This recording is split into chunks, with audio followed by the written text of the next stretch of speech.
మైసూర్ బోండా పర్ఫెక్ట్గా రావాలంటే ఇలా చేయండి.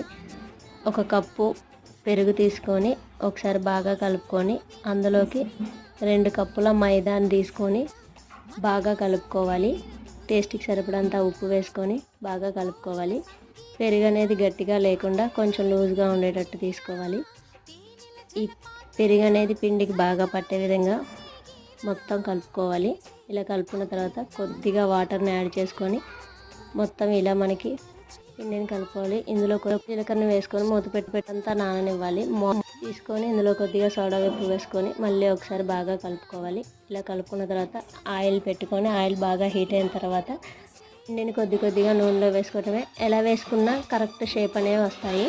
సోడా ఉప్పు ఎక్కువైనా ఆయిల్ అనేది హీట్ అవ్వకపోయినా బోండాలు నూనె పీల్చుకొని పర్ఫెక్ట్గా రావు. అందుకే ఆయిల్ బాగా హీట్ అవ్వనివ్వాలి. వీడియో నచ్చితే లైక్ చేయండి. ఇలాంటి మరిన్ని వీడియోల కోసం ప్లీజ్ సబ్స్క్రైబ్ చేసుకోండి.